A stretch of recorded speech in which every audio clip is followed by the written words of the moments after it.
Hello student, कैसे हो आप।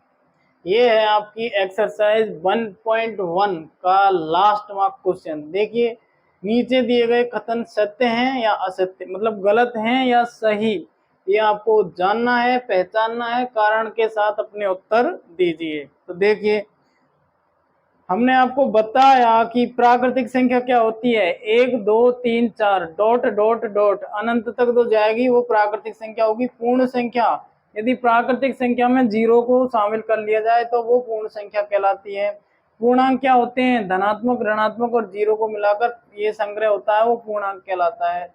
परिमेय संख्या क्या होती है? जैसे P/Q के रूप में लिखा जा सकता है। तो सभी की परिभाषा आपने अच्छी तरह से पढ़ ली है। तो देखिए, अब कथन एक क्या कहता है? कथन एक कहता है कि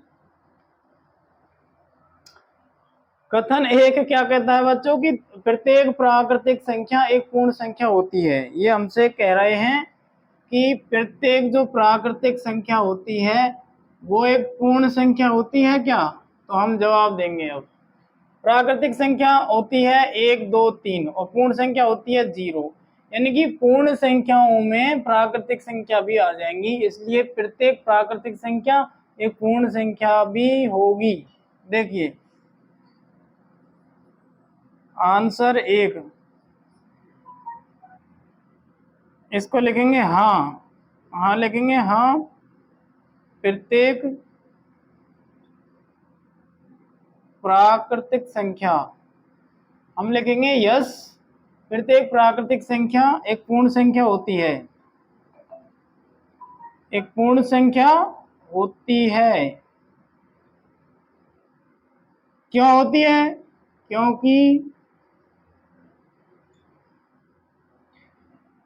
क्योंकि पूर्ण संख्याओं में सभी प्राकृतिक संख्याओं का संग्रह होता है। क्योंकि पूर्ण संख्याओं में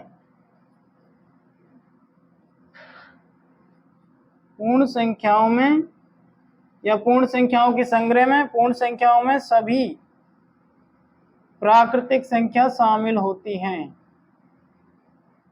सभी प्राकृतिक संख्या, नेचुरल नंबर क्या हो जाएंगे? शामिल होते हैं। इसलिए क्या होती है? सभी प्राकृतिक संख्या शामिल होती हैं। तो इस कारण से प्रत्येक प्राकृतिक संख्या एक पूर्ण संख्या होती है। कथन हमारा कैसा है? सत्य है। कथन कैसा है? सत्य।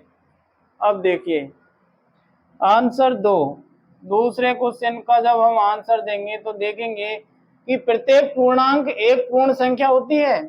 प्रत्येक पूर्णांक, जैसे -3 है, 4 है, 2 है, 0 है, ये सभी क्या पूर्ण संख्या होंगी? नहीं। माइनस वाले तो नहीं होते, माइनस वाले तो पूर्ण संख्या नहीं होते। पूर्ण संख्या में तो 0 1 2 3 अनंत तक आते हैं, लेकिन माइनस वाले तो पूर्ण संख्या में नहीं आते, इसलिए प्रत्येक पूर्णांक पूर्ण संख्या नहीं होगा। हम यहां लिखेंगे नहीं। प्रत्येक पूर्णांक, हम लिखेंगे कि प्रत्येक पूर्णांक एक पूर्ण संख्या, प्रत्येक पूर्णांक एक पूर्ण संख्या, प्रत्येक पूर्णांक एक पूर्ण संख्या नहीं होता।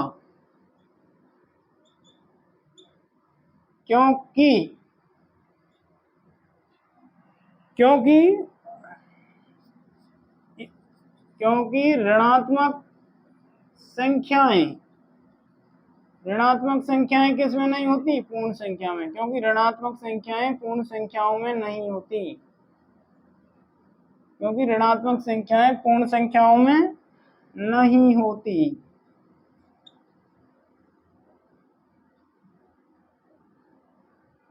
जैसे -4 इसमें नहीं आएगा। किसमें? पूर्ण संख्या में -4 नहीं आएगा, इसलिए प्रत्येक पूर्णांक एक पूर्ण संख्या नहीं होती। और यहां लिखेंगे हम असत्य है, ये कथन गलत लिखा हुआ है, इसको हाईलाइट कर लीजिएगा।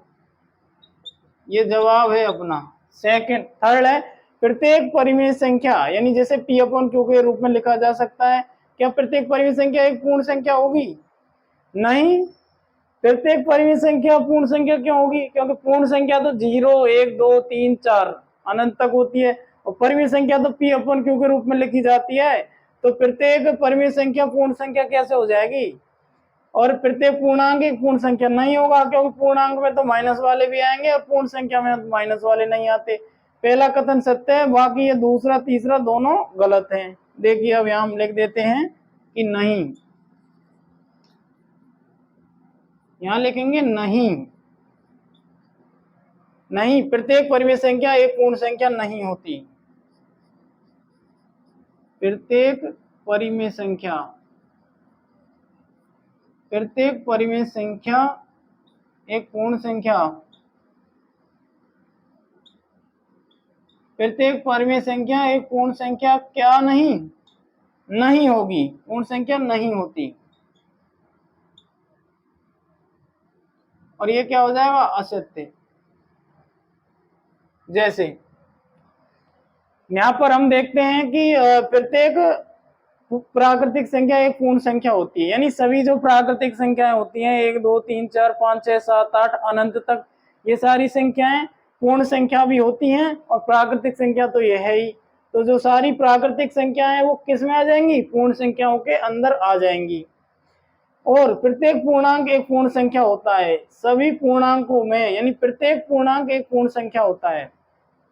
प्रत्येक पूर्णांक जैसे 2 पूर्ण संख्या होगा, ठीक है, 0 पूर्ण संख्या होगा, लेकिन -3, -4 माइनस वाले जितने भी हैं वो पूर्ण संख्या नहीं होंगे, क्योंकि पूर्ण संख्या में माइनस नहीं आता।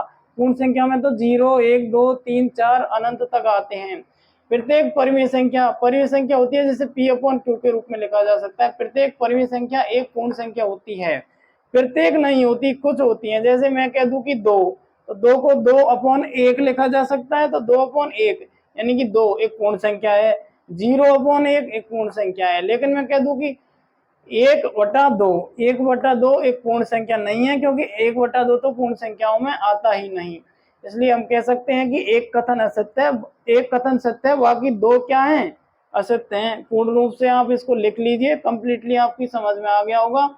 ये जो एक्सरसाइज है 1.1 ये अब फिनिश हो चुकी है। इसके बाद हम अपरिमेय संख्याओं के बारे में आपको परिचय कराएंगे। पार्ट जो अगला आएगा हमारा 10 उसमें करवाएंगे। तो थैंक्स फॉर वॉचिंग।